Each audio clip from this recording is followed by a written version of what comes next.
आज हम बकरे का गोश्त बनाएंगे, वो भी शोरबे वाला। तो मैं उसकी आपको स्मेल ख़त्म करना बताती हूँ कि बकरे के गोश्त की स्मेल कैसे ख़त्म की जाती है। क्योंकि आगे ईद आ रही है और ईद के गोश्त से स्मेल बहुत आती है और बच्चे तो बिल्कुल भी नहीं खाना पसंद करते। इसलिए मैं आपको गोश्त की स्मेल ख़त्म करने का तरीका बताती हूँ। मटन हो या बीफ, दोनों का तरीका एक ही है इसकी स्मेल ख़त्म करने का। ये मैंने छोटा गोश्त लिया है, आप बड़ा भी ले सकती हैं। तो ये मैंने पानी गर्म करने के लिए रखा हुआ था। अब ये उसके अंदर मैंने ये गोश्त डाल दिया है। गोश्त डालने के बाद 1 चम्मच ये थोड़ा सा लहसुन डालूँगी। लहसुन डालने के बाद इसको मैं फ़ौरन जल्दी से मिक्स कर दूँगी। देखें ये गोश्त में बॉयल आ चुका है। एक उबाल आने के बाद बस इसको उतार देना। अब मैं इसका ये सारा पानी निचोड़ दूँ। ये देखिए सारा पानी मैंने निचोड़ दिया, ये छलनी में निकाल दिया था और एक एक बोटी उठा के इसको फिर दोबारा मैंने धो के इसके अंदर डाल दिया, क्योंकि जो बारीक बारीक हड्डियाँ होती हैं ना वो भी निकल जाती हैं इस तरह बॉयल करने से। या मैं इसके अंदर पानी डालने लगी हूँ। अब ये मैं लहसुन प्याज ऐड करने लगी हूँ। ये ऐसे ही लहसुन लेना है, इसके ऐसे जवे छील के ऐसे डाल देने। साथ ही नमक, मिर्च, हल्दी और ये पिसा हुआ सूखा धनिया ऐड करने लगी। ये सब डालने के बाद इसको अच्छी तरह मिक्स कर देना। पानी इतना डालना है कि गोश्त इसके अंदर डिप हो जाए। अब मैं इसे कवर करके रखने लगी हूँ। तब तक कवर करके रखना है जब तक कि गोश्त गल नहीं जाता। बिल्कुल स्लो फ्लेम पे पकाना है इसे। ये बिल्कुल सादा तरीके से मैं बना रही हूँ, बिल्कुल सिंपल रेसिपी है, बहुत ही जल्दी बनने वाली है और ये आधे घंटे में तैयार हो जाएगा।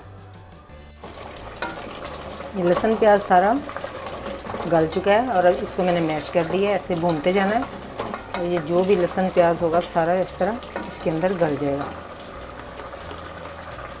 अब ये मैं थोड़ा सा दही डाल रही हूँ। ये मैंने गोश्त की क्वांटिटी नहीं बताई, क्योंकि ईद का जो गोश्त होता है वो बग़ैर हिसाब के बनाया जाता है, कम या ज़्यादा होता है। आप अपने टेस्ट के हिसाब से नमक, मिर्चें सब चीज़ें डाल सकते हैं। और अगर शोरबे वाला गोश्त बनाना है तो इस तरह के ये लेनी है बोटियाँ। ये सारे मटन के पीस इस तरह के लेने हैं। हड्डी वाला गोश्त होना चाहिए, इससे मटन का शोरबा बहुत ही अच्छा बनता है। और साथ ही इसके अंदर अब ये मैं कुकिंग ऑयल डालने लगी।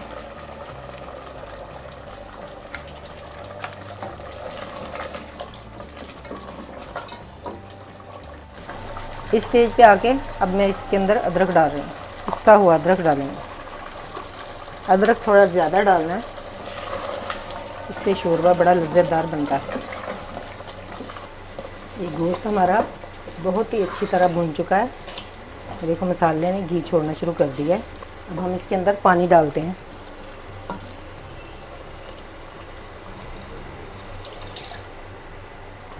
शोरबा बनाने के लिए आपको जितना पानी चाहिए उतना डाल लें। अगर आप ज़्यादा गाढ़ा शोरबा पसंद करती हैं तो पानी थोड़ा कम डाल लें, वरना ये मटन का शोरबा जो होता है ये थोड़ा पतला ही अच्छा लगता है। ये देखिए इस तरह का।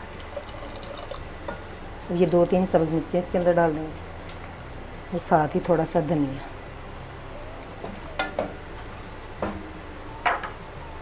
अब हम इसे पकने के लिए रख देते हैं, थोड़ा कवर करके, थोड़ी देर के लिए कवर करके रख देते हैं। ये हमारा मटन का शोरबा बिल्कुल तैयार हो चुका है। अब मैं इसके अंदर 1 चम्मच गरम मसाले का डाल, ये थोड़ी सी मेथी हाथ में मसल के। अब मैं चूल्हे को बंद करती हूँ। हमारा मटन का शोरबा बिल्कुल तैयार हो चुका है। अब मैं इसे डिश आउट करती हूँ। देखिए कितनी जल्दी तैयार हो गया है मटन का शोरबा और ज़रा भी इससे स्मेल नहीं आ रही। आप मेरे तरीके से बनाकर देखें, बहुत ही टेस्टी बना है, बहुत ही लाजवाब है। अगर आपको मेरी रेसिपी पसंद आए तो इसे ट्राई ज़रूर करें और मुझे फ़ीडबैक दें कि आपको मेरी रेसिपी कैसी लगी है। फिर मिलूँगी एक नई रेसिपी के साथ। अल्लाह हाफिज़।